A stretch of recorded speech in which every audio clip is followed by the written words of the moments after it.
GPVWC 2020 is go!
Hello everyone and welcome to a new round of the GPVWC Superleague Lights series. We're here at Monza.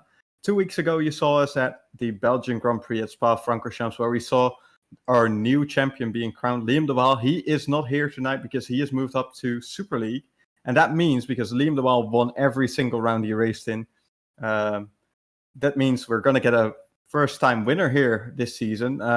And it could be anyone, because behind Liam de Waal, there were a lot of people fighting for second place in the championship. At the moment, it is, I think, Sandeep Singh who is in second place, so he might be the main contender, but there were a lot of people really close to each other.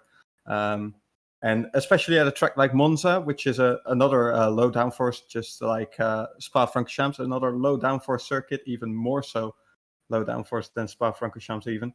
And yeah, it could be really close. Everyone's up for the challenge. I heard Sandeep Singh saying that this car isn't optimized for this track, so he might be lacking a few tenths and might be a difficult round for him and his teammate. His teammate actually is Matteo Keersmakers, who made his way up from Super Cup to Superleague Lights. He is the brother of Super League driver Laurent Keersmakers as well. And yeah, he's doing his second round now after Spa-Francorchamps. We were very retired on the first lap, I think. So that was really an unfortunate debut, but we're about to move to qualifying and we'll see how they all get along there. With me here today is the cameraman Gerrit de Vries, as always, and I hope Caitlin Penny is joining us soon, but she hasn't made it in time, unfortunately, so we'll be waiting and seeing if she is able to join the broadcast. For now, you'll just have to do it with me, Wopke Hoekstra, and yeah, I'll be bringing you the coverage of the series, and we move to qualifying now, so we'll see how it goes.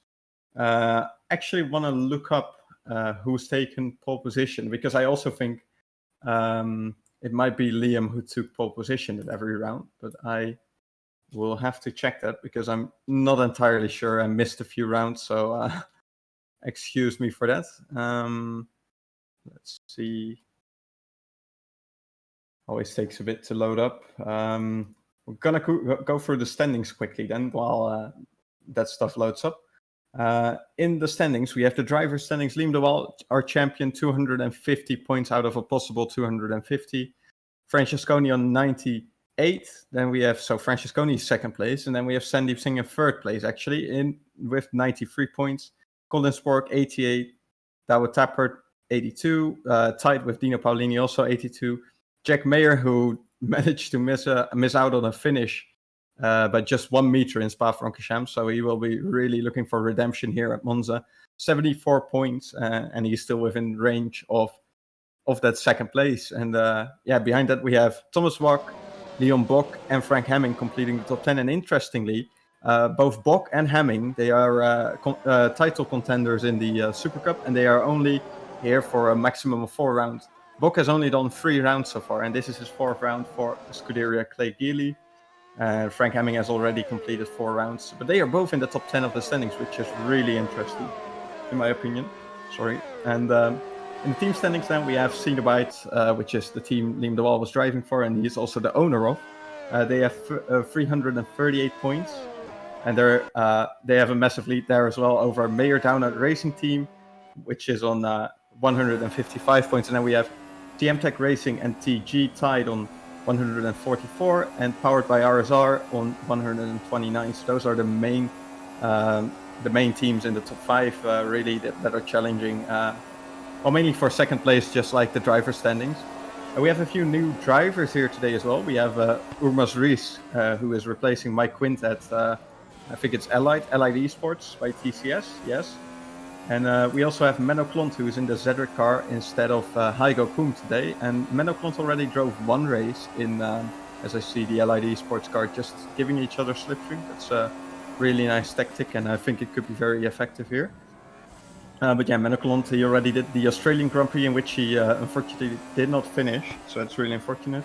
And as I said, Liam de Waal, our champion, has moved up to Super League, and we have Stefano Cavicchiuti, if that's how I pronounce it, to replace him. So we'll see how he does. Maybe he can continue the wild streak of winning. That would be really insane. I think he's not really working with his teammate as well as... No, he's not working with his teammate at all.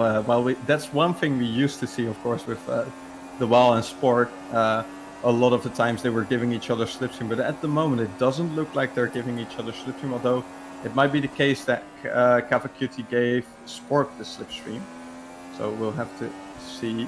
I don't think that's the case. No, that's not what has happened. So yeah, that's a shame. Now they have to work on their own. And it's Sport taking first place, though, as the first times come in. Bach in second place, Cavaccuti in the third place, although he's 6 times behind his teammate. Jack Mayer goes up into second place now, only 14 thousandths faster than Thomas Wack. Urmas Rees into fourth place with the slipstream of his teammate. Well done, and I think that really saved him a few positions as well. We have Janus Wolborn P6, Reed P7, Lalu P8, Kalbarczyk P9, and Eric Teske in P10, although he's now moved down to P11 with Sandeep Singh in P10. And I think also the Mayer Downert racing team is giving each other slipstream as much as they can, because Tobias Polotczak had a bad lap time, but yeah, I can see he's near his teammates, so they are probably helping each other out as well. Yeah, so far half the grid hasn't set a lap time yet, but some people did so on purpose to help out their teammates, I think. As I think Polotczak is trying to set a good lap time now, but I think the team is being held back by a few competitors. Polotczak, of course, in the car at MDR after Hemming did his 4 races.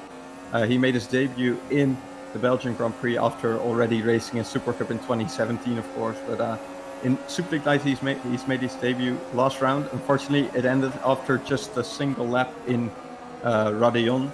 So he will be looking to improve on that and try to record at least a race finish, I would say. As we see Leon Bock at the moment, pole position, provisional pole position. Matthew Williams as well, making his debut last round as well. And he is in the TR Blue Voss, really helping the team out, P5 at the moment. Francesconi, number 2 in the championship, P6. As we have Urmas Rees still in P7, which is a really good position for him to be in right now. I've looked up his earlier outings in the GPVWC, and well, to be honest, they were not really that great. He has done a total of 4 Formula Challenge races and a total of 4 Super Cup races, in which he retired 6 times out of 8, so that's not really that great. He scored 3 points in the Formula Challenge, and yeah, to be honest, I'm quite surprised with his lap time so far. It's a pretty good lap time, only 4/10 of pole, and Dino Paolini just passed him for P7, so Paolini now in P7. But yeah, there's still a long way to go. We're getting more and more grip. We always see at the end that people are always setting the fastest laps. At the moment, top 20 is within a second, with George Sutton only 8 thousandths of a second away from being within a second. So yeah, it's a really close field. Of course, we have low downforce, lots of long straights, and not that many corners, and also not that many braking zones. So it should be relatively easy track for the drivers to work with, especially compared to some of the tighter circuits. Of course, Spa-Francorchamps last time around was a low downforce circuit as well, which was pretty close, but not as close as this one, because this one is even more low downforce, less corners as well. course, in Spa-Francorchamps, you still have the middle sector. Here, you just have a few corners to deal with, and the trickiest ones are probably, in my opinion at least, the Lesmos and Ascari. Yeah, Ascari especially is really one you need to hook up to get a great exit, because then you carry all the momentum towards Parabolica as well, and that can really gain or lose you a lot of time. As Matthew Williams has left the race, so I'm not sure where he's gone, but that could be interesting if he's having connection issues. Let's hope it's not the case, and it's just a quick refresh or something. 2 people still without a lap time. We only have 27 drivers, by the way, out of a possible 30, so we're missing a few. I will try to look up which ones they are, although that's going to be quite difficult, I guess. Well, one of them, of course, is Matthew Williams, so he will be back shortly, hopefully, for TR.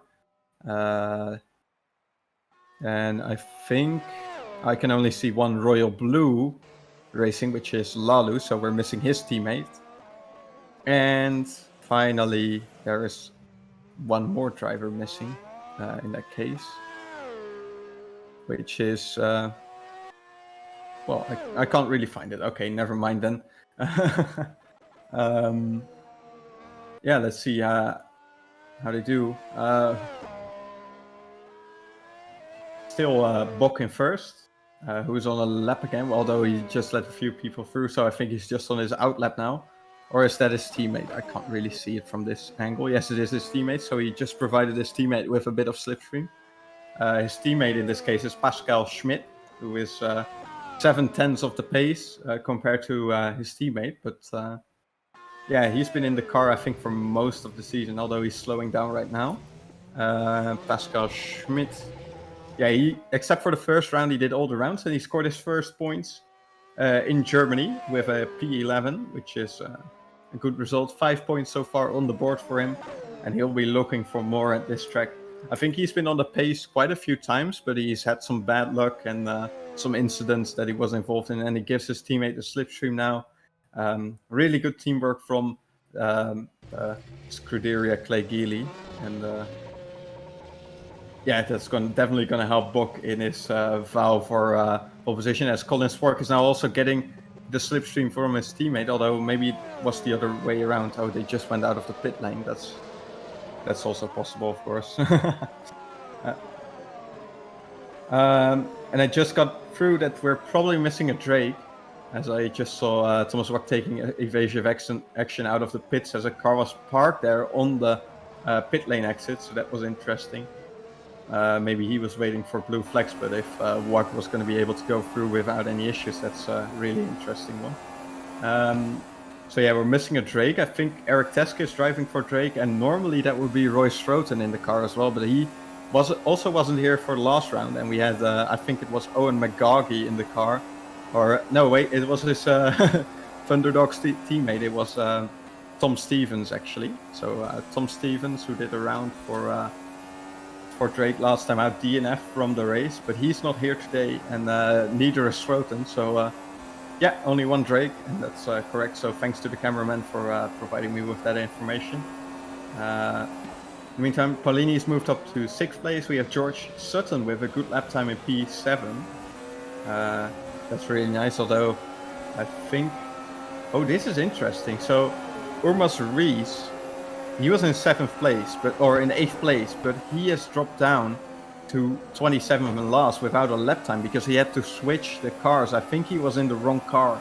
I think he wasn't using Quint's car, so that's why he had to get out of the server, change his car, and get back into the server. That means his lap times have been reset, so unless they have the same engine, it might be the case that the RD will manually fix it and put him in the right position.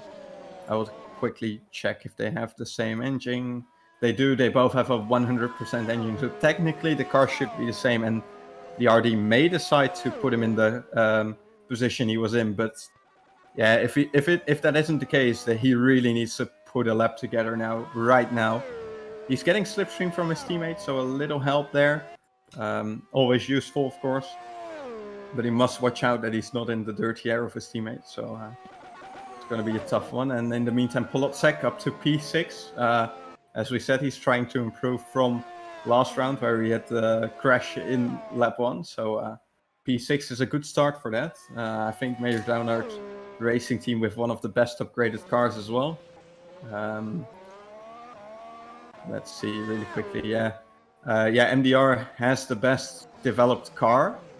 Total upgrade points, they're tied with Cenobite, but Cenobite has more points in the pit tire change. So the pit stops for Cenobite will be slightly quicker, so that could be an interesting factor in the race as well. Although realistically, we're only doing one stop in the race anyway, especially at a track like this where the wear is really low. As Bok is still in first, he did go slightly quicker, as did Colin Sport, who is still in second place. So both drivers really close together, only 25 thousandths of a second separating the two.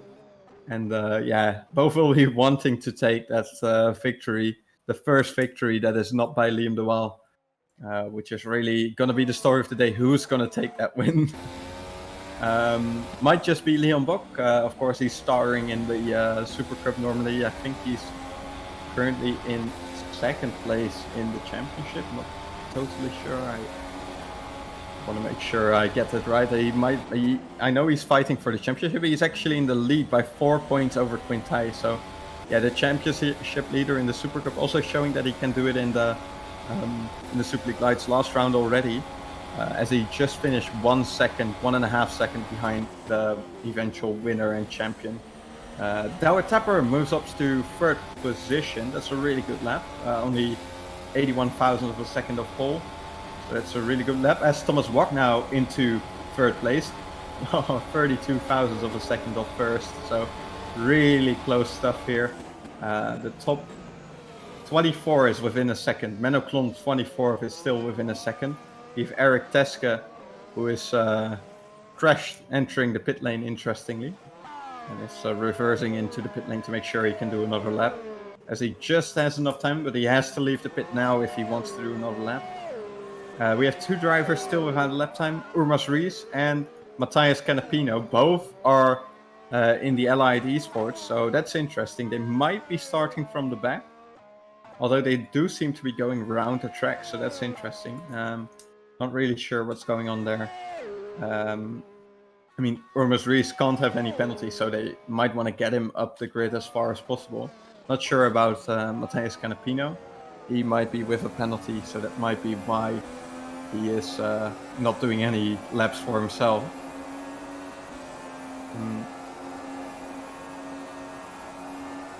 So yeah, interestingly, we have Matteo Keersmakers and Sandeep Singh. As I mentioned, Singh already said to me his car is not optimized for this track. He should be better at Singapore potentially.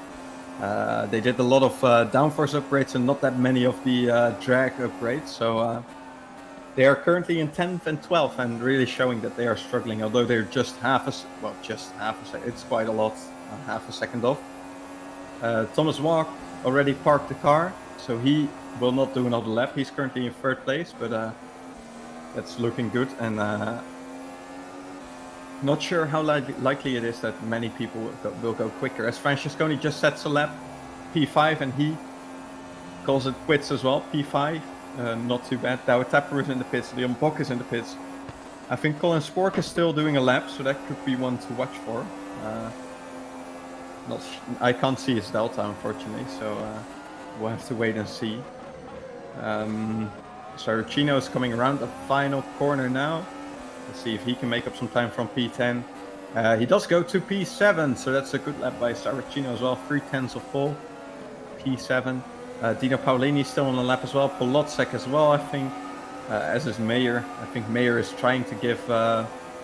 Mayer just messes up the first Lesmo. Sport getting some slipstream, but a bad entry into Ascari, so that might be his pole lap gone. Or potential pole lap gone. I don't know how quick he was going anyway, but he's trying to continue this lap. So might still be a good one. Maybe the slipstream helped him out there. It wasn't his teammate in front of him, so we'll see how it goes. Bad exit out of Parabolica. I don't think he's going to end this lap. No, he's going into the pit, so it looks like it's going to be Bok on pole. Although we still have the MDRs, Polotzek getting a massive slipstream by Mayer, so Polacek coming around Parabolica now. I think he's run a little bit wide, so that's not ideal for him. He's going to end this lap, though. I think it's going to be an improvement. Yes, it is. He goes to P7 over Saracino, so that's nice. Paulini, in the end, didn't improve.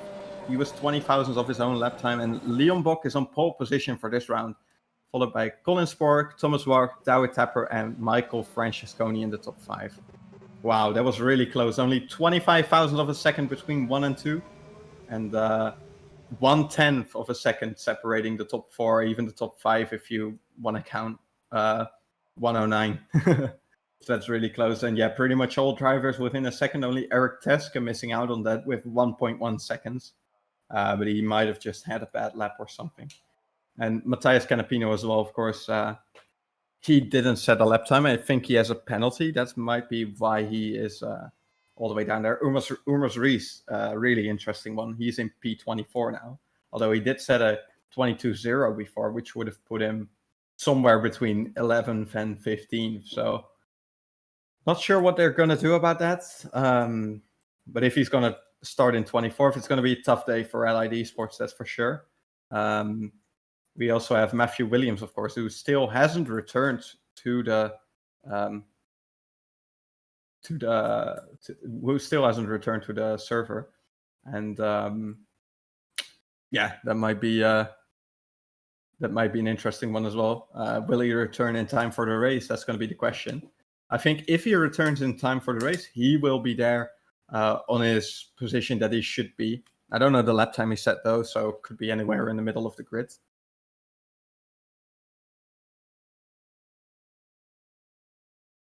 We're just heading into warm-up now, so I will take a really short, kind of break. I will still be here, but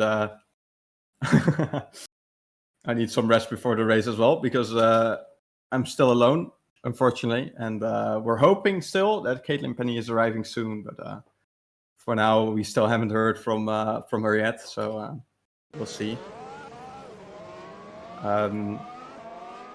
Today's strategy is going to be quite simple as well. It's going to be a one-stop. I can assure you that looking at the previous series, I've raced both Formula Challenge and Super Cup at this track already.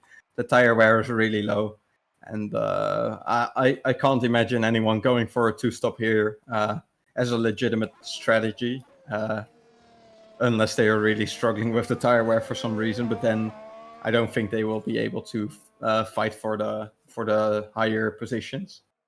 There is a small chance of rain, not that big. Earlier today, there was actually quite a large chance of rain, but it seems to have gone away now. So maybe lucky for some drivers, maybe a bit more unlucky for some drivers. There's a few like thunderstorms around in Italy as well. So there's still a chance one of them might hit the track, but at the moment the chance is really small. So as a driver, I wouldn't really pay attention to that too much. I would just focus on a dry race, set yourself up as best as you can, and see how it goes. One of the issues I did find in the Super Cup car here, and I'm not sure how that is in Superleague Lights, how these cars compare. But personally, I really felt that the tires, although they do not wear that much, you do have to watch the temperatures. But if your temperatures go up too much, the car will start sliding too much, and you'll be losing time as well as more tire percentage, and eventually even more time in that case, because then the tires go off too fast. An interesting thing as well, because the tire wear is so low, is how long will these people drive the softer compound, or will they still make the early switch to the mediums? That's going to be an interesting one to watch as well. Yeah, that's also going to be interesting. Yeah, so a few people have left the server for now, but let's hope they will be back for the race as well. Hopefully with 28 drivers, perhaps with 27 if Matthew Williams doesn't return in time. But yeah, shame that we don't have a full grid tonight, although we do have most cars, so we should be happy with that as well. Should be happy with what you get. Most of the drivers now trying, of course, their race fuel. Some of them trying out the mediums as well for the alternative strategy. Might be an interesting one around this track. Of course, last year we still had the tire choices for each team, but this year they've changed it so that each team gets 3 compounds, soft, medium, hard, and you get an infinite number of sets of each tire, but you must use at least 2 of those compounds in the race, for those of you who are new to the series. Yeah, that's really it. You have to use 2 dry compounds, so unless you use the intermediates or wets, in which case you only have to use those compounds, and you don't need to use any of the dry compounds. And even if you do switch to the dry compound, it still means you only have to use 1 of them. So you can just run the race the rest of the race on the soft compound if you wish. Seeing some drivers doing practice starts as well, like Tobias Polocek right now. Of course, he is quite new in this car, and he still needs to practice his starts. Maybe make sure that he gets a good launch of the grid. He's pretty high up the grid this time. I don't know where he qualified last time out, but I think it wasn't as high as he qualified this time around. So that's nice to see some improvement. And I was gonna, I was gonna check if Liam de Waal got pole position at every track so far, and he did, except for the Turkish Grand Prix, in which Luke McGuire took pole position, and the rest of the tracks, it's all Liam de Waal. Fastest laps in the race, it's not so much Liam de Waal, but that's mainly because people near the back end of the grid, they usually try to do an extra pit stop for the fastest lap. Usually the leaders are running the harder compound at the end of the race, and they've been running it for quite a long distance. So it's mainly the back, well, not really the back markers, but people who've dropped backwards in the race, who set the fastest laps. Like if you had an incident, you make an extra pit stop just to get a little bit of extra money, because there is a small bonus for your Superleague Lights team if you do get the fastest lap. So that's a good thing to know for the managers as well, and maybe for the future managers as well. If your driver has dropped off the pack and is outside the points, you still get a chance at some good money if you set the fastest lap. So if you feel your driver has the pace to do so, might be worth continuing and doing some late pit stops onto the soft tires, as there is no limit to the amount of compounds you use or the anything like that. Furthermore, you should also know that these cars have a set engine percentage at the start of each race, which drops down after the race, so you can use a maximum of 6 different engines. Some cars already have started their 6th engine, of which Cenobite is one of them. Both cars with Unit 6 in the car. One of these CM techs as well, and perhaps a few others as well. Though I'm mainly seeing Unit 4 and 5. Most of the cars have gone for the 100% engine status, which means the engine is the quickest. Because the lower the percentage, the slower your car will be on the straights, and you have to compensate that with lower wings or some other settings in your setup. The only teams who haven't gone with a 100% engine are Royal Blue, who both have a 73 and 74. We have Fusion Racing 73, 74%, and Mouse One Racing with 73 and 73%. So those are all 3 teams have chosen engines that are used for 1 round already. Perhaps it was last round as well, which was, of course, a round with long straights as well. Although I'm surprised that they didn't go for a fresh engine here, because I think there's no other track with where as much engine power is required as this one. So yeah, quite interesting moves there. At the moment, our Tapper is fastest in warm-up. That doesn't say all too much, but it could mean he's one to watch for in the race if he manages to keep the tires working as well. But yeah, the field once again looking really close, even on race pace. So there's some really interesting stuff. For example, Pascal Schmidt, he is out on the medium tires, and he's doing only 3/10 slower than Douwe Tapper. Although I don't know for sure if he was on the softs. It looks like he was, but can't know for sure. Sandeep Singh also driving the mediums. Will be interesting to see how RSR will perform today with their lack of body drag. I don't think they're the only one team who has lacking body drag. We have Mouse One also with a little body drag on the car, and Scuderia Clegili actually, which is interesting. They only have 14% body drag in the upgrades, which is really low compared to most of the other teams. But Leon Bock in the Scuderia Clegili still managed to get pole position, so that's really a great job by them as well. And we have some other teams, Drake, for example, they don't have any body drag upgrades at all, which means they I'm just getting through that Williams is having pedal issues, and that's why he dropped out of the server and dropped out of the race as well. Further, we're also, I think, missing Sven Schubert. And Chris is asking if he's coming back, but so far we haven't heard it. Wobber is saying he is, so we may have 27 cars on the grid, and that's good to know.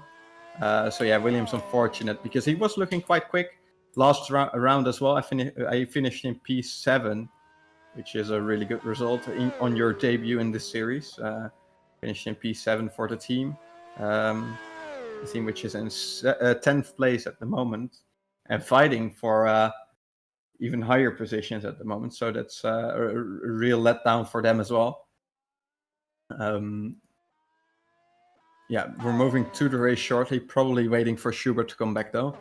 And then we're finally getting it all started, and that will be a really, really nice one. Oh, there he is. So we will probably be moving to the race in a second.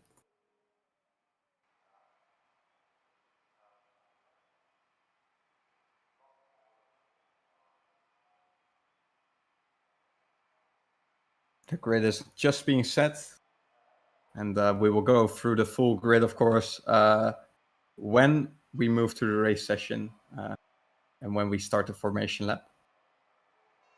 So yeah, this is going to be a really tight race for all the drivers. Of course, no Liam de Waal, although I think even he would be struggling here because there's really not much places you can really get much of a gap to your opponents as well. And but yeah, considering he isn't here and he normally always at the edge over his opponents, I think they will all be fighting over that first place really hard, and I really can't tell you who's going to win. Although I do give Liam Bock a really good chance because he was looking good, really good last time out as well, and given that he has pole position, might be a good one as well. Colin Spork, of course, really an outsider as well, and he could continue the Cenobite streak. That would be nice for the team as well. We'll see how that goes as we're moving to the race in a second.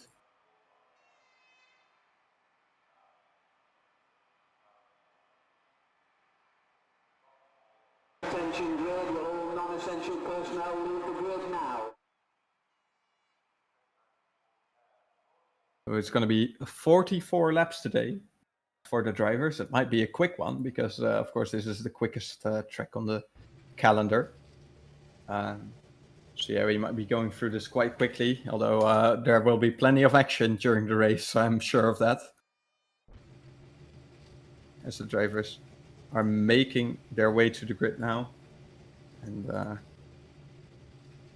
they need to make sure they are there on time. They still have got half a minute. Some of the cars in the back will obviously be looking at the alternative strategies. So yeah. We'll see how that works out as well, and who's going to be the one to keep an eye on of those as well. So I'll go as I go through the grid. When they start the formation lap, I will also tell you if a driver is on an alternative strategy, if I manage to see the correct tires on the car. That is. As we start now with Leon Bock on pole position, we have the Cenobite driver Colin Spork second place. Then we have Thomas Wack in third place, Douwe Tapper fourth place, Michael Francesconi is P5. Then we have the Mayer Downward Racing cars in P6 and P7. Jack Mayer and Tobias Polosik, they will be looking for revenge after a dreadful Belgian Grand Prix, of course, with 2 DNFs. Really unfortunate for them. Dino Paolini P8, he will be looking for some redemption as well after Really unfortunate accident in the final corners of the race last time out as well, although he did manage to bring the car home in the points still. Jacob Reed, P9. And then we have George Sutton in P10, and he is on the medium, so one of the guys must have had a grip penalty in front of him. Keersmaker's also on the mediums, Singh also on the mediums, P11 and 12 for the RSR boys. Saracino, P13 on the softs. He might be the one actually with a 5-place grid drop, I think. Lalu, P14 on mediums. Kalbarczyk is on the softs in P15. Then we have Schubert on softs in P16. Kafakuti for Cenobite. That's really unfortunate for him on his debut. P17 on the softs as well. But we'll see how he gets forward in the race, hopefully, for him. Then we have Pascal Schmidt, P18, and he's on the mediums. Kosmala on the mediums as well, P19. Volborn is on the hard tires, from my point of view, and he is in P20, so that might be an interesting one. Maybe he's struggling with the tire wear a little bit. Chuba, P21. Rees, P22. Klont, P23. Malchurek, P24. Mura, P25. Teske, P26. And Canapino, P27. And they're all on the mediums behind Walburn. So P21 to P27, all on the mediums. So the first driver on the mediums is George Sutton. So he might be one to watch, as well as the RSR boys in P11 and 12. They might be two drivers to watch as well, because we know what they can do. Keersmaker's a race winner in the Super Cup. Sandeep Singh already a podium finisher in the lights as well. As the cars are making their way through the grid, the first drivers are already in position. And we're just waiting for the final few drivers to line up now as we get ready for 44 laps of action at the Monza circuit. Canapino, final position in 27. He is lining up on the grid now, and that means the lights should be coming up soon, hopefully. As they go up now. And we have, I can't see the lights, 5 lights, and they're off, and we're away. And it's a good start, I think, for Colin Sport. Although, we did box down a little bit. It's Leon Box still in the lead. It's Thomas Walk with a good start as well. Douwe Tapper tries to get to the inside of Thomas Walk there. Thomas Walk will have the inside for the second corner though. And he's still in front, but he does have a bit of a gap to Colin Sport, and that could be an issue for the next chicaners. There is an accident behind. I hear crashing sound. It's James Juba who has been drowned, and he still has his front wing, I think. So no major issues as Walk and Tapper are fighting, and Tapper overtakes Walk, and also Francesconi goes through. So that's a poor loss of positions for Walk, who loses 2 positions. And in the front, it's Leon Box still leading from Colin Sport. So Thomas Walk has lost 2 positions. Polotsak has overtaken Jack Mayer for MDR, and Sandeep Singh has made his way into the top 10 on the medium, so he is in P9 now, so that's a good start for him as well. Behind Sutton, there's a big gap to Jacob Reed, so that's where the issue might have taken place, as Pascal Schmidt is also... he's lost his front wing, so Pascal Schmidt is without a front wing, so that's really unfortunate for him as well. He might be involved in the incident as well, and overall though, it was really clean. I mean, only one minor incident with 2 cars, it looks like, involved. As George Sutton now overtakes Sandeep Singh again with an aggressive move down Parabolica. And Jack Mayer has also overtaken his teammate, although that might have been team orders as well, because Jack Mayer is still fighting for the championship. It was indeed because Polotzik was braking early, and he's not attempting a move here. Although, he was a bit far away as well. Looks like Bok is trying to open the gap like the Wal usually did. So get just over a second gap. Make sure they don't get in the DRS. As we just see some fighting for positions here. The 2 Mouse 1 cars. Sven Schubert overtaking Volborn. And we get Christian Malchurek behind as well. He's taken through the grass. It's going right though for P18. And everyone survives. I do hear some crashing sounds now though. So there might be a car. That's a massive crash. Eric Teske and James Juba. What has happened there?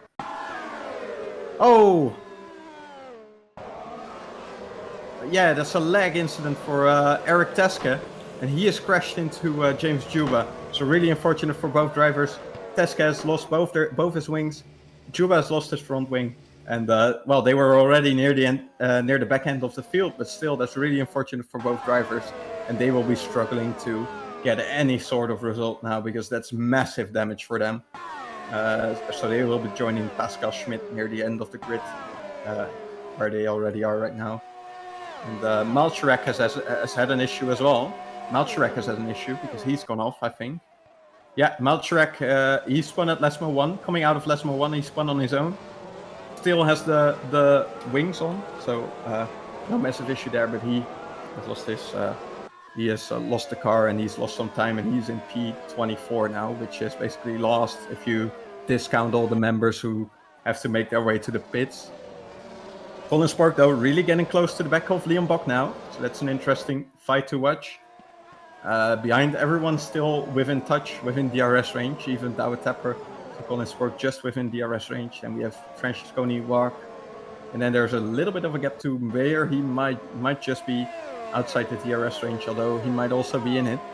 And he is actually in it, so especially now he can open the DRS, he will not be struggling too much with that.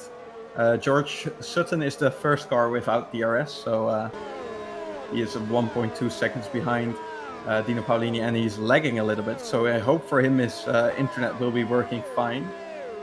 But Spork was really close coming down to Ascari, and let's see how he does getting onto the main straight now. He has lost a little bit of time due to the dirty air, I would say.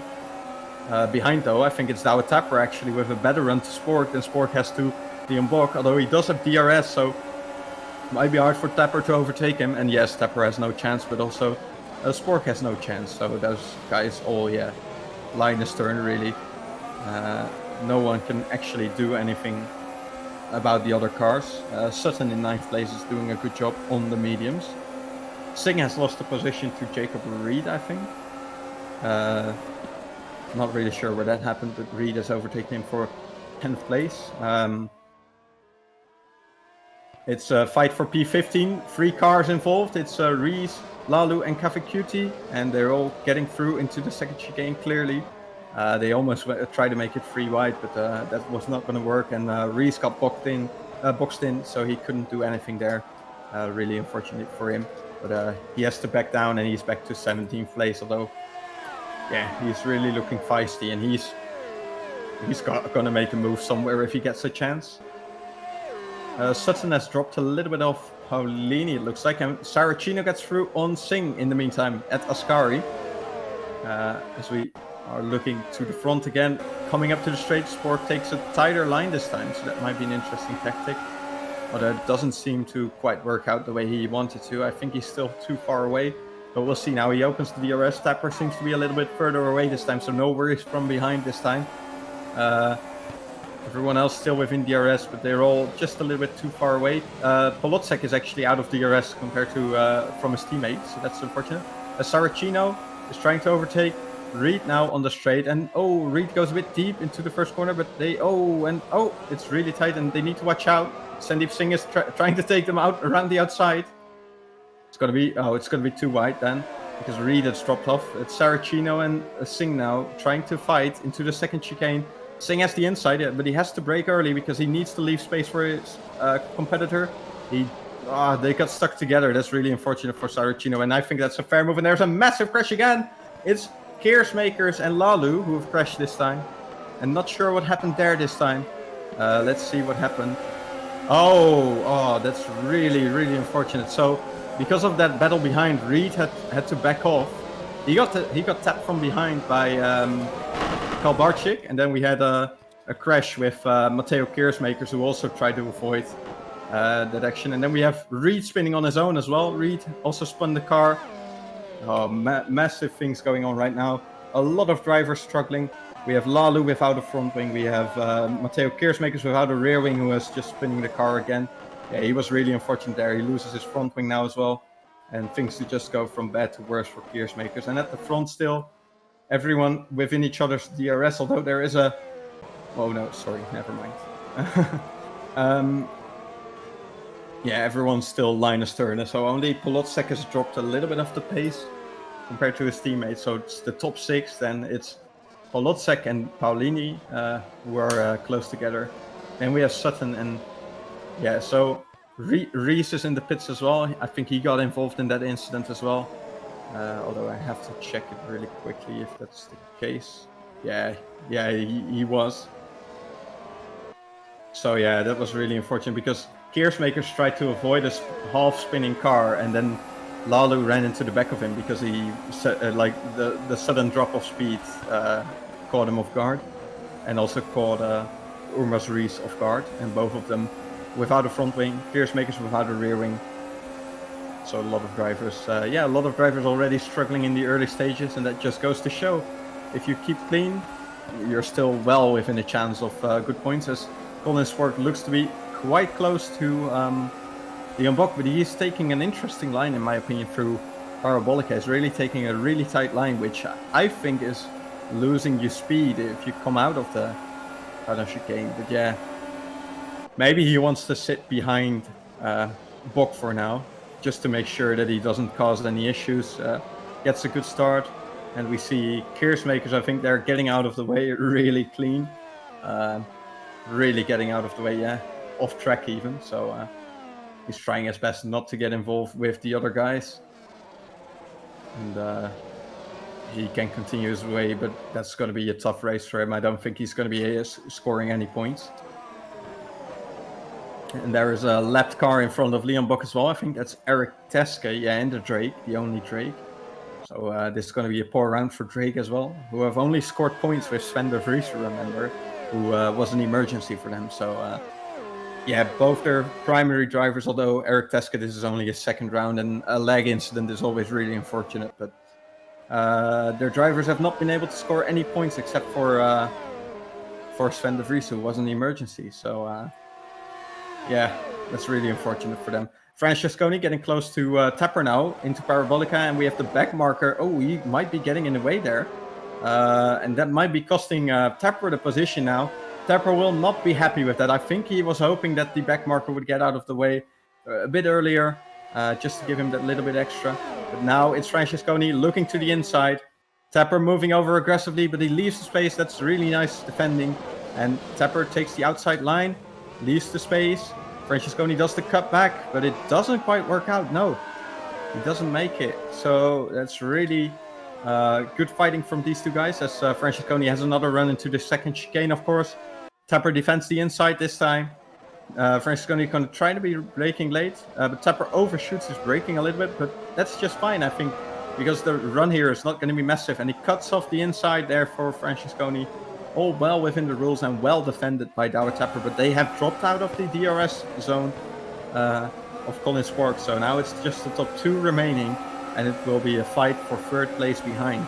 So unless one of these drivers does a strategic masterpiece, I think it's going to be the top two running away with it now, because this fight is getting pretty hot now, pretty heated, as well as my room.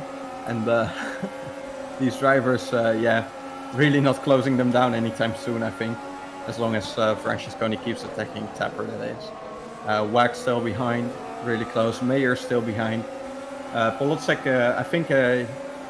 oh no, that's the back marker, sorry. I thought he was closing in on Mayer again, but he's still dropped away quite a bit. But he does get DRS from the back marker, so that's really helpful for him as well, since he's still defending from Paolini. And we have Sutton on his own. Saracino still completing the top 10, and we have Sandeep Singh on the mediums as well in P11. So Singh and Sutton in P9, Sutton. They are the front two runners with the medium compound on. And the front two runners for a bit as well, although we do have Janus Wolborn on the hard tires even in P15. So that's going to be an interesting one as well.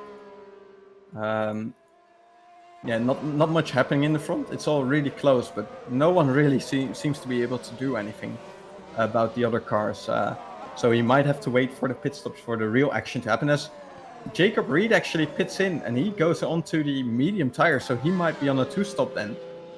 He might have pushed his tires a little bit too hard, and yeah, we must remember he also had the spin, so maybe that cost him too much of his tire life. He might also be continuing till the end of the race on these, if he's careful on them. Maybe he just wanted to get rid of the flat spots. That could also be the case. Yeah, that's not really useful if you ask me. And Jack Mayer has dropped off some pace. Suddenly his teammate is back within DRS range, and Jack Mayer is outside the DRS of Thomas Walk. So something has happened to Mayer, and I'm going to quickly look up for you what it was. Looks like he had it pretty early last lap as well. Looks like it was into the second chicane then. Yeah, oh, he missed his braking point into the second chicane and had to skip over the chicane, but that cost him a bit of time. And let's go back to real time now quickly, because they are all still fighting for position, of course. What this does mean is that Polotczek can get a bit of help from his teammate with the DRS. And I don't think he's going to attack him anytime soon unless he really feels he's quicker. Which at this moment I really doubt. Sandeep Singh is under pressure from Jacob Kalbarczyk in P11 and P12. But yeah, the dirty air just seems to be a little bit too rough for most people. So yeah, for example, Colin Sport gets close to box rear every time, coming up to Ascari, but then in Ascari he just loses massive amounts of time, although Francesconi is now really getting close to Tapper. Once again for P3, Francesconi, and he's going to be looking for the overtake on the next straight. And I think actually, yeah, Tapper is back within DRS range of Colin Sport because Sport was losing too much in the dirty air. So this is not helping Francesconi out at all. And Wopke is actually dropping back a little bit now. So he is out of DRS as well. Yeah, so Wopke is a little bit of a gap on his own now. Probably like 1.5 seconds behind Francesconi and 1.5 seconds in front of Jack Mayer. So he's not going to be able to do anything anytime soon. As Pedro Moura for P17 overtakes Menno Klont. And we have a fight in front as well for P15 or 14 maybe. Wolburn, Schubert and Canapino. But they can't do anything as well. Spork has to remain in the DRS of Wopke if he wants to do anything. And Tapper is again outside the DRS range of Colin Spork. So that saves a worry for Spork, I would say. Yeah, and Wopke really seems to be dropping off those front four now. Although he isn't quite exactly dropping back into the clutches of Mayer either. So he's still well within P5. And we have basically a... Oh, what's this? Polotczek. Polotczek has had an issue. I think he has a lag spike. Oh no, Polotczek just missed the corner in Parabolica. Now he's getting back at Paulini. Is he going to make it around the outside into turn 1? Yes, he does. So he gets back through.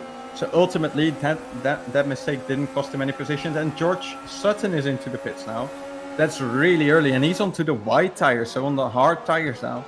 And he might be going on to the end on those tires. But if you really waste these tires in 11 laps, that's really insane. So maybe the tire wear isn't as kind as I thought it was. Although... he seems to have a long... Oh, he's without a front wing. George Sutton has had an issue because he is without a front wing. And it looks like it... Yeah, coming out of Ascari, he just touched the gravel on the outside and lost the car. Front wing gone. George Sutton, he was running so well on those medium tires, P9. Now it's Sandeep Singh in P10, who is the front-running medium runner.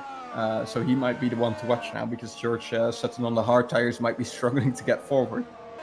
In the meantime, we see the top runner still getting back onto the straight again. And Colin Spork, it looks like he almost lost the DRS. He may have lost the DRS now. Yes, he did. He did lose the DRS. Tapper is within DRS of Colin Spork though. So that could be an interesting one. We still have Francesconi really close behind Tapper as well. We're trying to close in. And then we have Wopke and Mayer and Polotczek now outside the 1 second range again, of course, with Paulini closely behind. And then there's a big gap to Saracino and... oh, that's an overtake. Cavacuti is overtaking Kalbarczyk. Well, I thought Kalbarczyk was trying to overtake Singh earlier. It's now Cavacuti who is overtaking Kalbarczyk into turn 1. And we also have a pitter again. It's Malcherek from, I think it was like P16, who went into the pits and is gone onto the medium tires. So I think he might be trying to run those to the end and trying the undercut on some of the other drivers because He seems to be stuck behind a lot of those. As Canapino has just made a mistake, I think, in the second chicane as well. Yeah, he dropped from P15 to P17 now. Menoclont and Pedro Moura, they got through. And it's onto the straight again for the front runners. Colin Sport was back within the DRS range, but it looks like he's outside of it again right now. Yes, he's just not within a second, as well as Tapper this time. So it might be a chance for Francesconi here. No, he's not really closing in that much, actually. So, oh, Sven Schubert is out of the race. Sven Schubert from P14, I think that is. Yeah, P14. And he just DNF'd, so it might be a connection issue for Sven Schubert. And he's dropped out of the race, so that's really unfortunate from a points-paying position for Mouse 1. A team that's already struggling in more reasons than one in this championship. And they really could have used those points, so really unfortunate for them as well. But they still have Janus Wolborn running in the points, P13 at the moment, on the hard tires as well. So that could be an interesting one when we approach the end of the race. Yeah, so it's not all over yet for the team. That's good for them as well. We still have some drivers close together, but yeah, not really that much action going on. We would have thought with the whole grid being this close that there would be a lot of action, but since this is such a low downforce track, I think the slipstream effect is relatively low. And also because of the way the chicanes are made, it usually means you can defend your positions quite well if you want to. Although we do see some action here. Matthias Canapino, he's going to try and move on Menoclont for P15. He's on the inside and Menoclont lets him go through. Oh, he almost misses the corner there, but he does. And Jacob Reed is out of the race as well. Jacob Reed is out of the race, yeah, and I think he just boxed the car, I think, because he already had the issue. Thomas Wack is into the pits now, onto the medium tires from P5. That's a really early stop, but I think he's going to be able to make it on the mediums. He might be trying the undercut as well. Probably thoroughly tested that one. And yeah, if he feels that the other tires are dropping off, he might as well just go for it. And he comes out just in front of Pedro Moura. So that's good. He has a little bit of a gap to Dennis Wolborn, and after that there's another big gap. So only one car really to contend with. That's traffic. And yeah, so the main action will now be down the field, I think, because there's the guys who have made a pit stop. I've missed this. Francesconi's overtaken Tapper. Sorry, and Polotczek overtakes Jack Mayer as Mayer makes a mistake, I think. Or is it just yeah, Mayer just gets overtaken. No, he gets out of the way of his teammate. Interesting. That's an interesting tactic. So he lets his teammate go through on purpose. That's interesting as well. And Francesconi made the move last lap. I think into the second chicane. Let's see what happened. Well, actually, it was quite far back. So that's an interesting one. I'm going to quickly catch up, hopefully. Oh wait, this is the wrong lap, that's why. Yeah, oh, he actually made the move into the first chicane. So nice move, and Jack Mayer is into the pits. That's why he let his teammate through. Good move by Jack Mayer. I think that's a really nice tactic, and I think he's going to come out, yeah, behind Walk again, and also behind Moura. And Menoclont is coming up, but I think he's just going to go out in front of him. Yeah, he is, so that saves him one car. So sorry that I missed the overtake of Francesconi on Tapper, but Francesconi now up into third place and onto the podium. And Tapper seems to be losing a bit of pace now because he's dropping off, yeah, actually quite a bit compared to the top two as well. While he was able to keep up with them for quite a long time. Now he seems to have lost the pace, and yeah, that's really a shame. We still have to fight behind as well with Polotczek and Paulini, both running on the soft still and within DRS range. Paulini is, so we'll see if anything happens there. Thomas Wack is now within DRS range of Wolborn as well, and he will want to get rid of him as soon as possible. And he should be able to do so on the next straight, I think, and I mean the main straight, that is. So I don't expect Wolborn to put up too much of a fight, but you never know. Oh, he misses his braking point actually, and that means Walk already goes through. interestingly, but this might actually cause some issues because then Walburn will be having a massive slipstream, yes, and the DRS as well, but he's staying behind. I think he's staying behind. So that's a respectful move of Walburn, who knows he's on a different strategy to walk, and that's fair racing from his side. Yeah, one driver who's made his way well up the grid now in the meantime is Cavacuti. Of course, he qualified down in 17, replacing, of course, the almighty, in this series at least, Liam de Waal, who was untouchable in the first 10 rounds, but he has made his way up in the meantime to P9. He still has to make his pit stop, but yeah, he's still there or thereabouts. So I think he's a good contender for at least a good points haul. And I think also for Colin Spark, it must be a nice feeling to be able to beat his teammate for once. I mean, Colin Spark has been doing a great job this year, but yeah, of course, when your teammate is winning all the races, your results don't look that good compared to your teammate. But still, he's doing an amazing job. He scored multiple podiums already, and he looks set for his, I think it's his third or fourth podium already.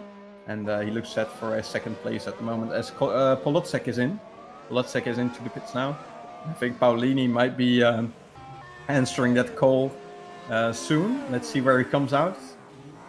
As Thomas Wack is onto the straight now. He's already coming out of the pit lane, and he might actually come out ahead of his teammate. Well, he was ahead of his teammate already. But yeah, I think he's coming out just ahead of his teammate. And now they have to work. Oh, he misses the first corner, Polocek. And I think he's going to wait for his teammate to go through. Yes, and he slots him back behind. But that's going to cost him some time. And what's also interesting is Paolini was quite close behind Polocek. And Polocek did come out ahead of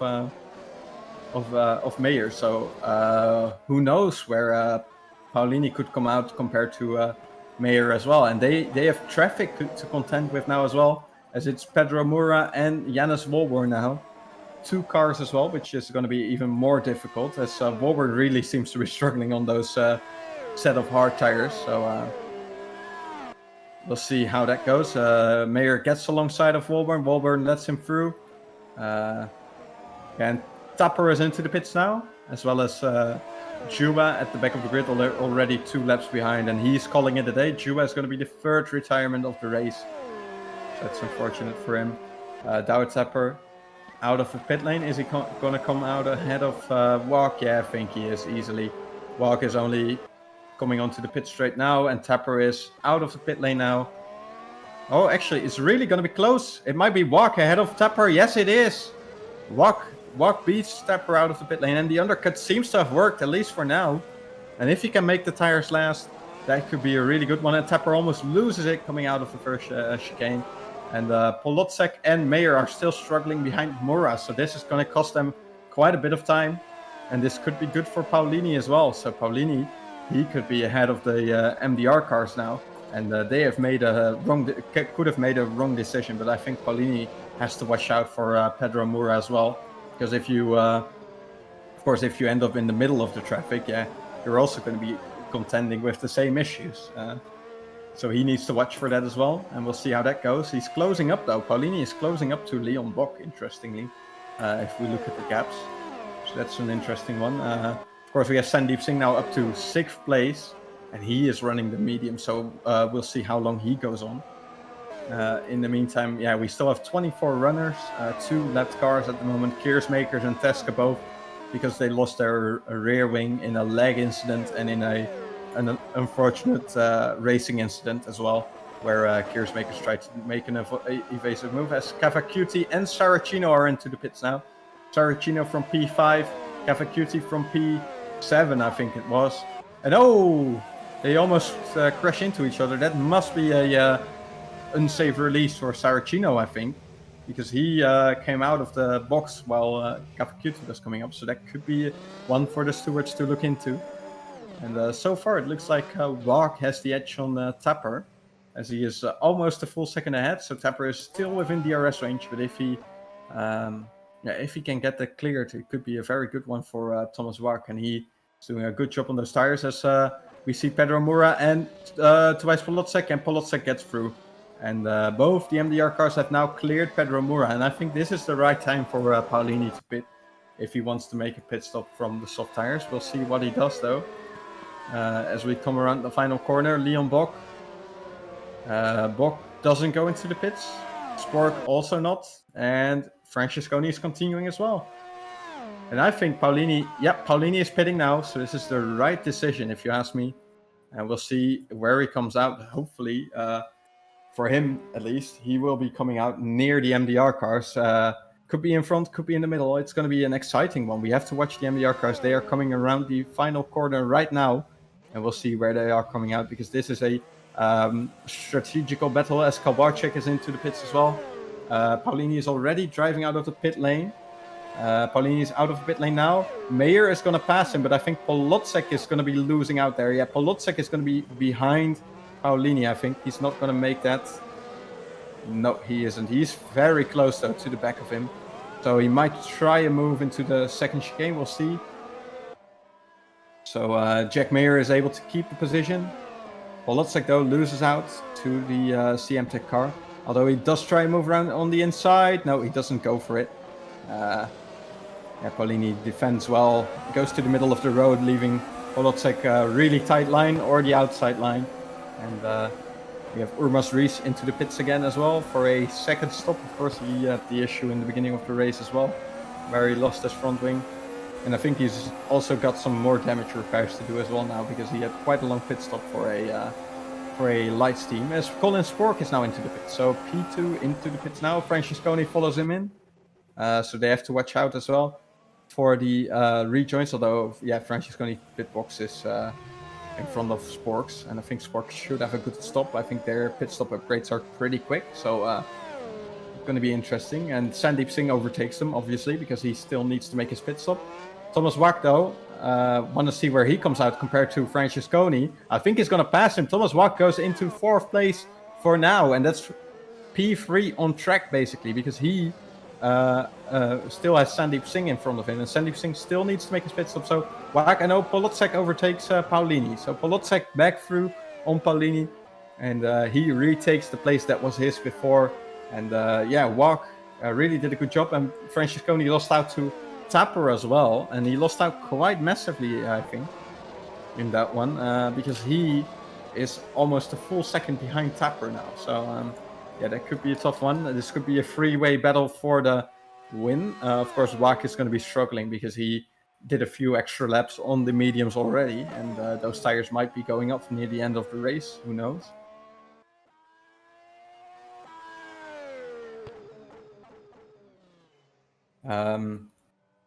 And Bock is in the pits now, so Bock pits from the lead, and we'll see where he comes out.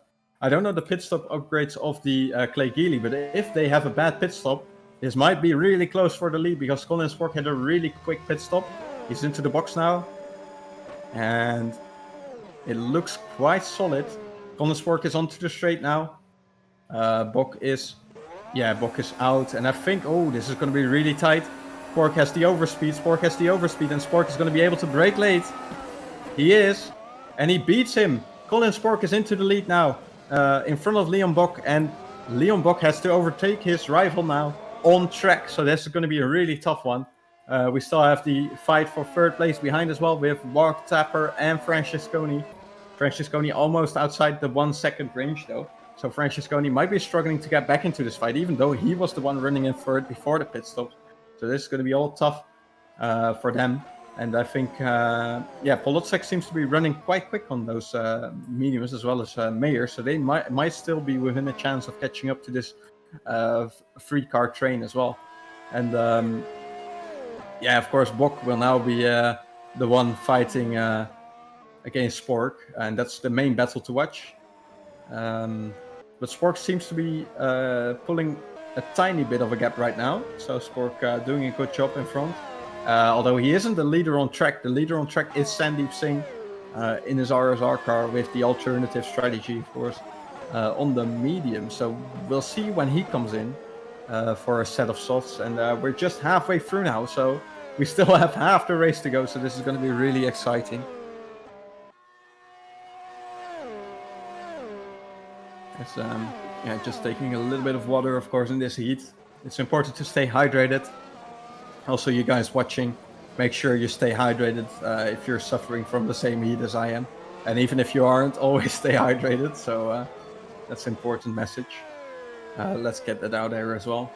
Yeah, we have some like really close trains again, but not really anything where any moves are happening. And interestingly, Bok seems to be losing time to Colin Spork. So if Spork is able to pull a gap and get out of the DRS range, this might be an interesting one. Although we did see near the end of the last stint that Spork was, sorry for my voice, Spork was suffering a little bit more from the tire wear, I think, than Bok. So Bok might always be able to get back into it. I think Bok may be saving his tires till the end of the race as well, because he knows if he starts the fight now, yeah, it's only going to cost him time. But he must be really assured of his case if he wants to leave it till the end, though. So risky business, but might pay off for Bok in the end. So he's not out of it yet, even though he is out of the DRS range for now. And yeah, I'm still really interested by those lines. Like, Spork is really taking a different line through Parabolica than Leon Bok, but it seems to be working well for him. So that's really interesting. Behind, though, Tapper has the DRS on Thomas Wok, but he can't do anything. Francesconi just hanging on to the DRS as well of those two. So Wok and Tapper seems to be setting a good pace if Francesconi is not quite able to keep up. Yeah, behind we have Jack Mayer in a world of his own, although his teammate is 1.5 seconds behind, so he must make no mistake. Paulini still within DRS of Polocek, who re-overtook him after the pit stops. But who knows what's possible for Paulini as well. Maybe he might be able to overtake Polocek again. And one guy who to watch near the end of the race will be Sandeep Singh. I mean, he's still out there in front, and he's 3 seconds ahead of Colin Spork at the moment. But yeah, he's still doing a good job, and I think he might be pitting when the leaders catch up to him. And Colin Spork has managed to clear the gap to Bok to over a second, so Bok no longer within DRS range. And we have Bok, who is also not losing too much to Bok, only like 1 or 2 tenths a lap. So really close gaps as Keersmakers is into the pits again for his second stop. Onto the red tires again. I mean, I think he already pitted onto the red tires in the first stop, of course, really early on. He started on the medium, so he's allowed to do that. But yeah, he's just, I think he's just finishing the race for some experience in the car. I mean, last time out he retired on the first lap, and this time he was really unlucky to lose his rear wing. But he's still driving, and he's still out there in the race. P23, only 3 retirements so far, with Eric Teske being the last guy on track on the hard tires at the moment, and he is just behind Matteo Keersmakers, so they could be fighting, although Keersmakers is on soft. Kosmala and Schmidt go into the pits now from P19 and 20, so more action at the back as well. As yeah, Tapper was really close to Wok for a second there, but he seems to have dropped off a little bit, probably due to the dirty air, which I think is quite heavy in this car, and maybe a little bit too heavy for the drivers to really try any overtakes, unless you, like, the opponent in front makes a small mistake and you can immediately bounce. That's really what you gotta hope for. Yeah, we still have some DRS battles going on. Again, Tapper on Wok, but I don't think he's gonna make it. He's quite far behind. Francesconi seems to be too far behind as well. And behind we have Paulini, who's relatively close to Polocek, but I still think he's not gonna make it either. No, he isn't. And Walburn is into the pits from the hard side. Oh, wow. So Walburn, he already pitted from the mediums to the hards, and now he's onto the soft. So he's trying every compound on this car, every compound possible. So really, really interesting one. I don't know if he's going to make it to the end on these set of tires. He might be going for a free stop then. Klont back through into P15, of course, the replacement for Heigo Poom. So he's running well within the points. He's at a silent race, but yeah, as long as he can grab a point, that would be nice for him. His teammate Dow Tapper is fighting for P4 at the moment on track. That's P3 in the end, considering Sandeep Singh out there in front. Colin Swart getting close to Sandeep Singh now, actually. Almost getting within a second. I think he might be within a second after this corner already. And Tapper was actually really close to the back of Wopke there, and he might still be really close after this one. And Sandeep Singh is into the pits. Just as I expected, I thought he would be pitting when the leaders caught up to him. And he does. He does pit in laps at the end of lap 26, I think, lap 27. And he is down to P9 at the moment, but he might be losing more. Pedro Mora is also into the pits, also from the medium. And there's, Francesconi overtook Tapper, and he's not happy with that. I don't know what happened there. Saracino also overtaking Canapino in the background. And yeah, Sandeep Singh is back out in P11. And Polotsek has missed the first corner, and he is down to P10. So, he spun coming out. He was side by side with Dino Paolini, and then he spun coming out of the first chicane. So really unfortunate for Tobias Polotsek. Francesconi getting through on Tower Tapper then again on track. So that's an interesting one. I don't know what happened there. I'm gonna watch the replay for that. Tapper didn't seem to be too happy with that. No, I think Tapper believes he wasn't left space there on the inside of the second corner. So that might be an interesting one if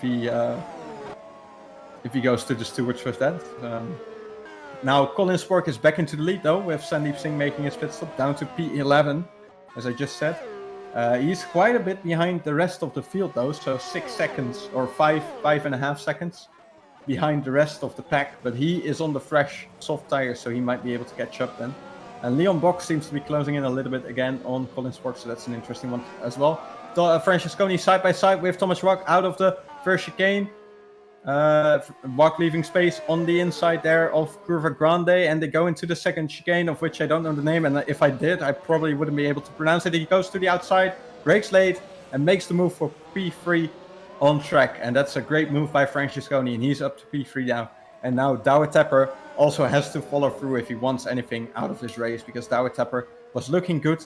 He had a few chances to overtake Thomas Wopke and get away from him, but he didn't make his stick, and that's probably where he lost out. So, yeah, Polotsek as well, back into P9 now. He has passed Matthias Canapino, who is on the medium tires, I think. He started on the medium tires as well.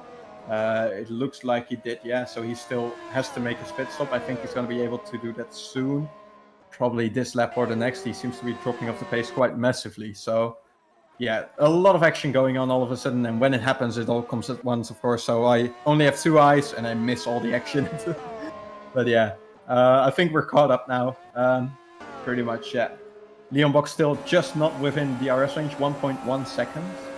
Francesconi now really pulling a gap on Thomas Wopke as well, as Douwe Tapper now looking to the inside, but he's not going to be able to make the move, and I think Thomas Wopke got away with that because he still had the DRS from Francesconi. So really lucky there. As I said, Canapino into the pits now, so he's going to be making a stop. And Sandeep Singh should be running quick. Yeah, he's 4.7 seconds. I think he gained like 6 seconds in that last lap on Tobias Polotsek. 22.8 over a, let's see, Polotsek. 5/10 it is, so it's 5/10, so half a second a lap. He should be able to catch up to them before the end of the race if he manages to keep up the pace, that is. Canapino comes out in P15 behind Pedro Moura, who also made his pit stop onto the softs. Yeah, we have Menno Klont also on the softs now. He also made his pit stop a bit earlier. And we have Kavakuti and Kalbarczyk really close together as well. Let's see what happens there, because they are really close together. And I think Kalbarczyk will be looking for a move here anytime soon. But we also have the battles up front, of course, still for P4. And perhaps now for P1 as well, although Bock did close down a little bit. Now he's lost the time again. So the gap is between 1 second and 1.2 seconds. So yeah. Wopke did lose the DRS this time around to Francesconi as well. So Francesconi has managed to pull a bit of a gap. And Tapper is not close enough to do anything about it. And then we have Jack Mayer, P6. He's been running there pretty much all race, except for that one mistake he made. Then we have Paolini, P7, of course, profited from the mistake by Polotczak. Polotczak now trying to close up to Saracino, I guess, but at the moment it doesn't look like he's actually closing in on him because Saracino is driving a good pace, as are the drivers ahead, and of course at this track it's really going to be tough to catch up to anyone. Sandeep Singh with another 22.8, he's doing good laps, and he's catching up to Polotczak quite rapidly now, under 4 seconds now, the gap, so he's been trying to close that gap down, and I think he wants to make that move as early as possible, and then perhaps he might be able to overtake Saracino as well, and then he would be P8. So P8, I think, is the maximum for Sandeep Singh at the moment, provided nothing crazy happens at the front of the field. But yeah, considering the gaps, that might be a tough task to ask. I mean, near the end of the race, drivers are getting tired. Some drivers are suffering from the heat as well, and yeah, there might be some mistakes then. Douwe Tapper with another opportunity on Wopke, but again, he's not close enough, so he seems to be suffering from the dirty air just a little bit too much to really try anything. And that means Thomas Wopke is just able to pull away every time. Just enough of a gap to make sure that Tapper can't overtake him. And if he's going to be able to do this till the end of the race, P4 is his. That's the maximum he can get, because Francesconi seems to be slowly but steadily pulling away a little bit. And that will be a battle that will go on till the end of the race.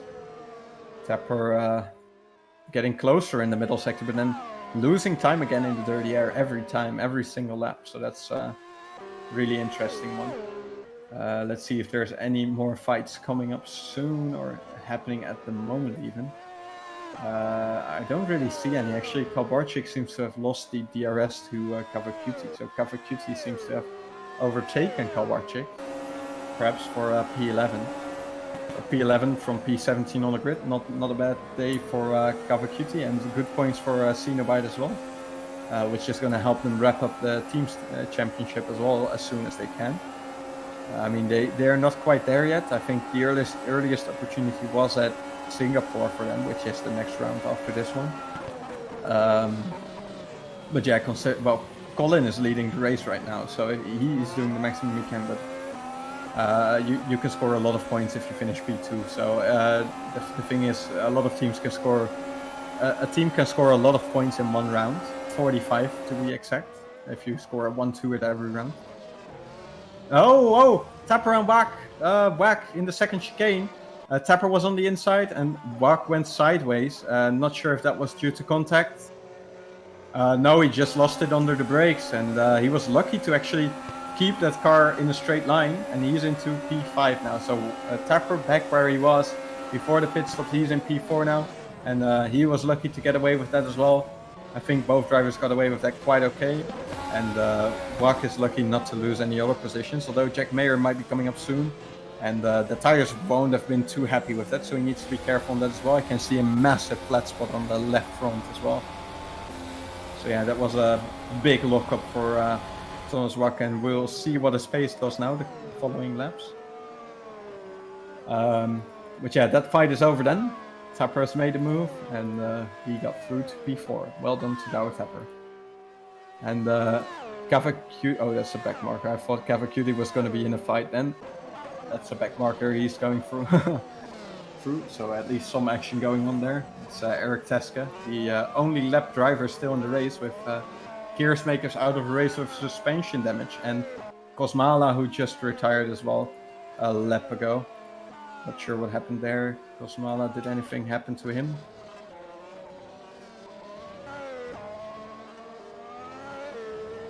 Looks like he just...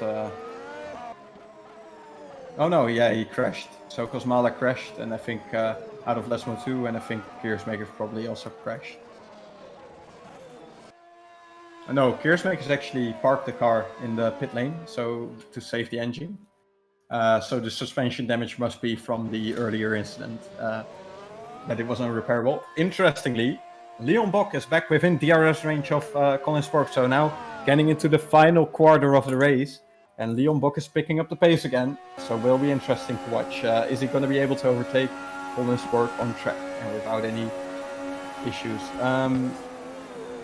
Let's see the lap times of Thomas Wopke as well after the incident.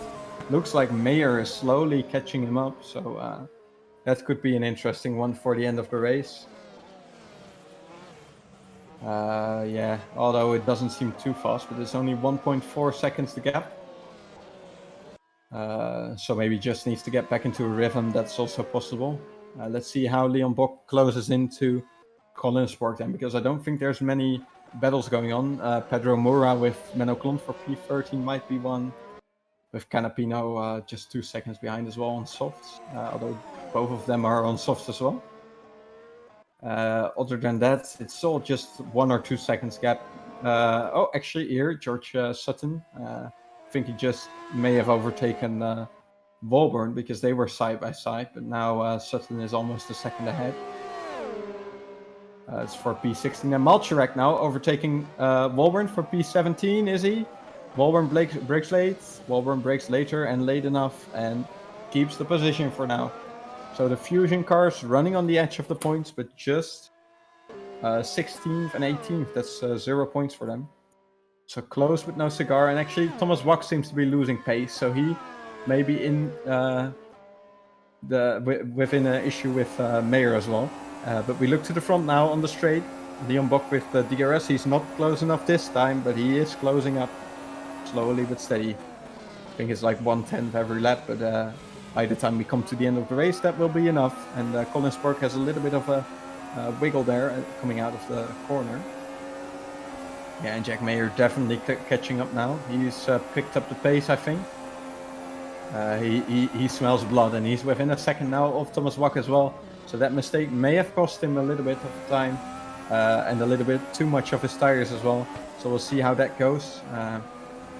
Hopefully for Mayer he will be able to pass him cleanly. Oh, Colin Spork makes a mistake out of Lesmo 2, and this might be the chance for Leon Bok already. He's onto the back of Colin Spork. Colin Spork defends the inside. Leon Bok has the DRS. He is alongside now.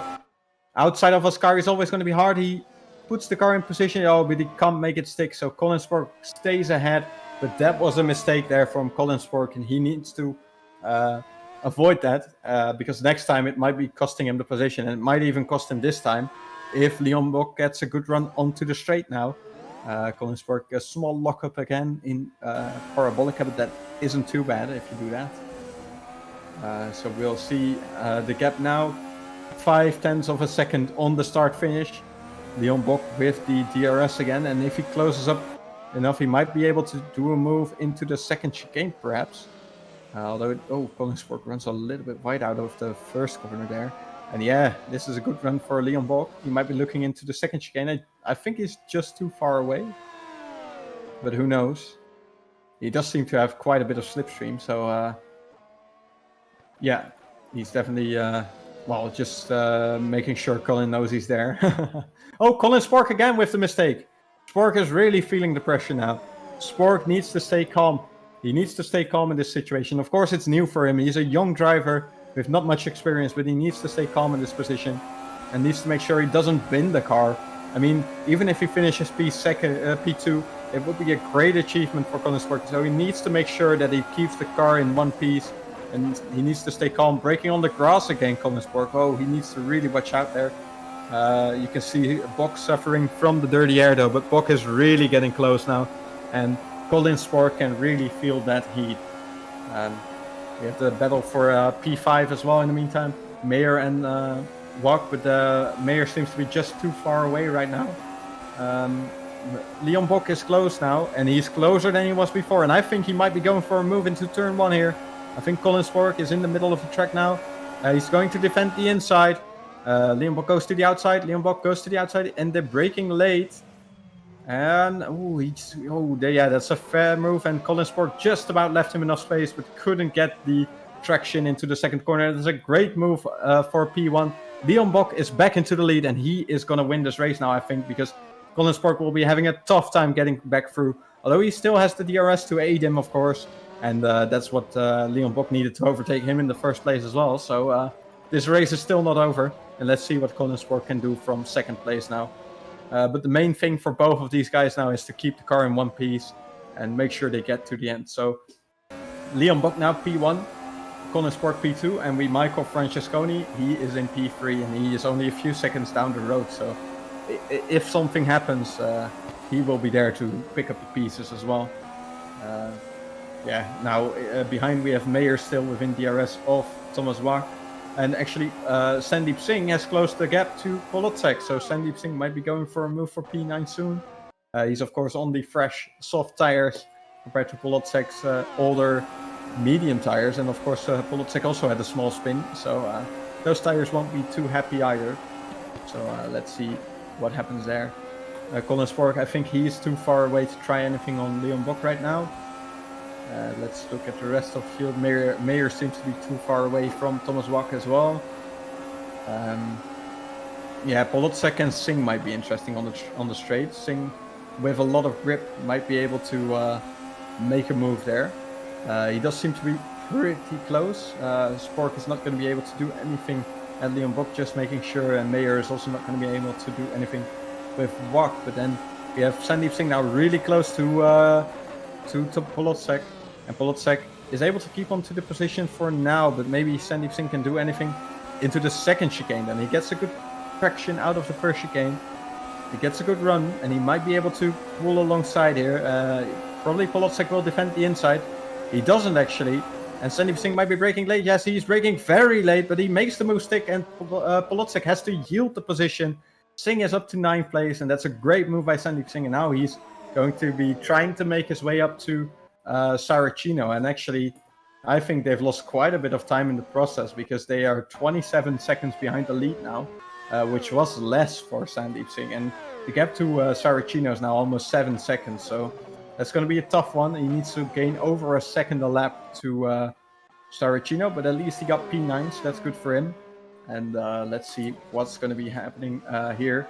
Mayer seems to have lost a little bit of time to Wach, so he's outside the DRS now. Colin Sport quite close to the back of Leon Bock, but he can't get the traction out of the first chicane. I think he just braked in a little bit deeper than Leon Bock did. Bock focusing on the exits, which you should as the leading driver. But yeah, Colin Sport, I think he lost that on experience, but still, I think he's doing an amazing job in P2. I mean, this is his first full year, his first year in general in R Factor 2 and in Simracing competitively. So he's doing a really good job, and he's a young talent. I think he's already signed a deal for next year with Crossfire, should they move up to the Lights, which they will be hoping to do. Currently fourth in the standings in Super Cup, but he will be signing with them. And from experience, I can say their manager is a really good guy, and he really gets the most out of you. And I think Sport will be learning a lot at that team, and hopefully with a good teammate, which is yet to be announced, as Urmas Rees comes into the pits again for I think that's the third or fourth time. And he's going onto the red tires for the final few laps, perhaps trying to get the fastest lap then. Let's see if there's anything going on. Mayer is back within DRS of Thomas Wach, so that fight is still not over, and same with Sport. We still have a fight for P13 as well, with thanks to the cameraman who's seeing a lot more than I am at the moment. Pedro Moura really close to Menoclont, but I think he's been there in that position for quite a long time, but this time I think he has a good run. And in front of Menoclont, that's Eric Teske going into the pits then. Moura has a great run. I think this is going to be the position for Moura. Klont stays into the middle of the track. Klont moves to the inside. Pedro Moura is on the outside. He's going to be braking late. Menoclont's trying to stay on the inside, making sure he can't turn in that early. Tries to take the cut back. Klont almost loses it. And Canapino now. Canapino is on the inside of Klont. No, he isn't. He's just not on the inside. Klont leaves the space though, just to be safe. I think Klont is going to defend the inside. Well, not really. And Canapino goes for the dummy. And great move. And yeah, Klont has to yield and cut the chicane, making sure that he doesn't get involved in an incident. But Klont loses 2 positions there in the space of 2 chicanes. And that's really a big shame for him. And that battle settled as well. Although Canapino might be looking at Pedro Moura now. with the DRS, so we'll see how that goes. Colin Spork actually quite close to Leon Bock as well now. He seems to have close to get now. Maybe a small mistake by Leon Bock, who knows. Also Jack Mayer, closer than ever to Thomas Wok, so the race is not over. Oh, big twitch for Jack Mayer.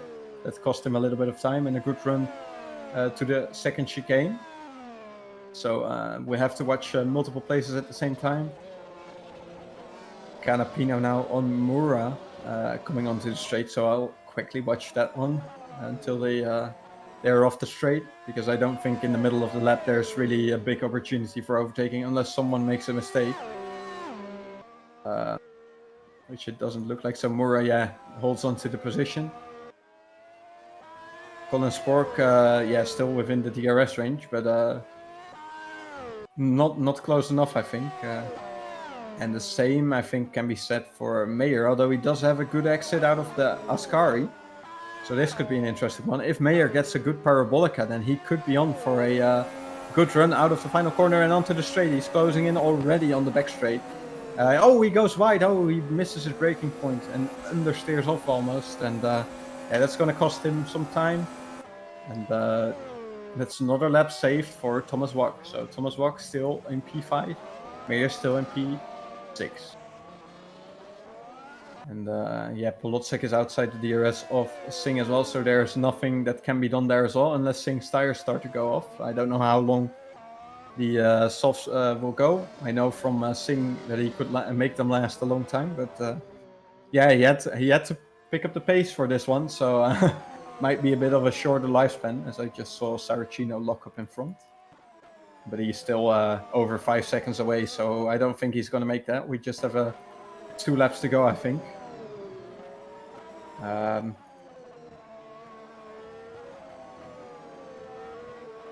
Just 1.5 lap to go now. Colin Spork's still within the DRS range, but it's he's almost out of it. So I think Leon Bock is going to be safe, unless he messes up the final corner now, which is really the last chance for Spork to do anything. And let's see. I think he's not going to make it. That's too far away. So let's switch to the battle for P5, because Mayer is a bit closer to Wok this time. And I think he might have a good run. Yeah, he got a good exit out of the Parabolica. So let's see Mayer again with a CM Tech in the final lap. We know what happened last time, and we know what happened this time. Well, we don't, because we're just about to see now. And Mayer goes to the inside. Mayer, he can't brake late enough, and he doesn't make it stick this time. No, but he gets a good exit. Oh, no, he doesn't. He slips away a little bit, but still, I think he's close enough to try something down to the second chicane, because he gets a massive slipstream. Yeah, that top speed of the MDR really looks good. And he goes to the inside again, and he brakes late. Yes, he makes the move stick, and that's a P5 for Jack Mayer in the final lap, that is. And Colin Spork is outside the DRS range of Leon Bock now, so Leon Bock is going to win this one, I think. Pretty sure of that. And there's a fight for P13 still. Canapino and Mura, they touch a bit. And Canapino gets pushed off a little bit there. A bit tight for both drivers. But Mura stays ahead. And Leon Bock is now about to cross the finish line as he comes through Parabolica. Leon Bock from pole position. He lost the first place to Colin Spork in the pit stops, but he managed to get back through. And that's a great job by Leon Bock, the first winner, except for Leon de Waal, and he's done a great job today. Can't even get my words right. Colin Spork, great second place for him as well, and Francesconi finishes the podium. Douwe Tapper, P4, great job by him as well. And Jack Mayer overtaking Wok in the final lap of the race. Wok P6, Paolini P7. Great job by those guys. Then it's a long way to Saracino P8, and he finishes there. And it's Sandeep Singh on the alternative strategy, P9, so he couldn't make it work quite that well. But I think he did a good job, all things considered. Polotczek, P10. Kavakuti, P11. Paul Barczyk, P12. And then we are waiting for the final few finishers, as it's quite close between Mura and Canapino. But Mura is going to take P13. Canapino takes P14. And Klont takes the final point for Zederik in P15. And it's just a few more drivers rounding off the grid. Volborn P16, Sutton P17. Lalu is going to come home in P18. Schmidt P19, Malcharek will be P20, and we have Rees and Teske, the lapped cars, in P21 and P22. And we have five people who didn't finish the race. Really unfortunate for them, but what a great race. I mean, it was really tight, so we didn't see that much action compared to some of the other rounds, but still I think this was one of the most exciting rounds of the season so far, because we had multiple drivers really close together, and one mistake could really put you off and lose you multiple positions, as we saw with some drivers. Yeah, Polotsek, Klont in the late stages of the race as well, from P13 to P15, with just a tiny slip up. And yeah, we also saw the different strategies, the undercut for some drivers working well, but not in the end. So, for example, Thomas Wack, of course, he made the mistake as well, and yeah, that cost him the position to Tapper and to Mayer in the end as well. So really, really tight race, and great job by Leon Bock to manage his tires. I think he managed his tires in the beginning of the second stint and really went into the attack modus for the final quarter of the race. And yeah, Collinsborg, you could see him suffering from the stress, I think, when Bock was closing in, with some mistakes being made there by Collinsborg. But nonetheless, he did a great job and finished within a second of the lead. So good job by him. So yeah, let's wait for some interviews. Let's hope there will be any.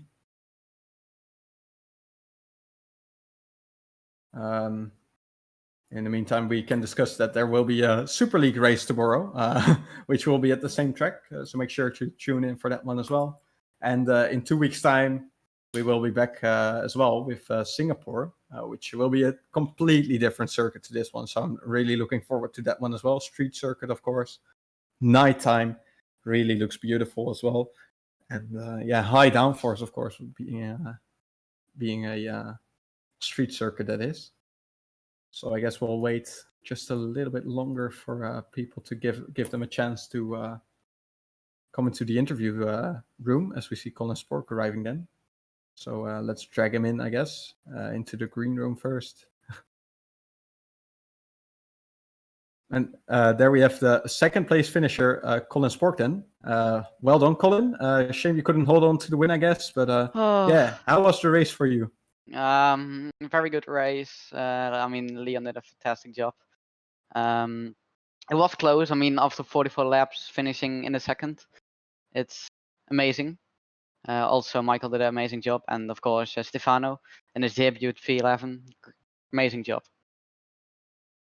Yeah, you were in the lead after the pit stops. Yep. So you could say your strategy worked quite well. Did you test that beforehand, or was it just something you came up with during the race? I felt my tire wear in the first stint was really good. Was managing the time very well, very consistent. I saw Wok and Tapper going into the pits. They didn't win as much time, so I tried to overcut. And then at a moment, I think I thought like I could get a lot of time to Leon, and also big thanks to Amari, my engineer for tonight. He gave me a great call to come into the pits, and I mean, it worked. So amazing. Yeah, really good job. Unfortunately, you weren't able to hang on to it. How stressed were you? Because it looked like you were making a few mistakes out there. No, I wasn't really too stressed, but the car was getting unsettled. Like at, I think 70% tire wear on the second stint. That was unfortunate. And then I had a big moment into the second Lesmo, where I don't know how I hold the car, but it was nearly a dead one. But I felt like the car wasn't at top in the second stint today. Lost a lot of time, like especially mid stint, but still did a great job. Also to Stefano and Leon, of course, he did an amazing job with also the setup. He was amazing. He was rapid on the straight. Yeah, so well, good job in the end. And looking forward, we're going to Singapore next, which is a completely different circuit. So are you looking forward to it? Yeah, I am. I always like Singapore. Should look at this variant, like this sort of track. But yeah, I'm looking forward to it. The car should be very fast. We didn't have the fastest car around here. We don't have as much drag on our car. It's mainly good in the corners. So that should be good for Singapore. So we'll see. Well, I'll be looking forward to seeing more of you then, and Yep. hopefully you can challenge for more wins then. Thank you. Thank you. Thank you for the broadcast also. Yeah, no problem. And I think we're gonna wrap it up because there doesn't seem to be anyone else interested in an interview by me, which is really unfortunate because I'm the best interviewer ever, of course. Just kidding. That's true. That's true. No, just kidding. And yeah, thank you everyone for watching, I would say. And as I just said, tomorrow it will be Singapore again. Or no, not Singapore. It will be Monza again for the Super League this time. So make sure you tune in for that as well. And in 2 weeks' time, we will be back. Hopefully with Caitlin Penny that time. We will be back at Singapore. And yeah, also Formula Challenge next week, of course. And all the other career ladder series will be back as well. So make sure you tune in for all of them. Thank you for watching and see you next time.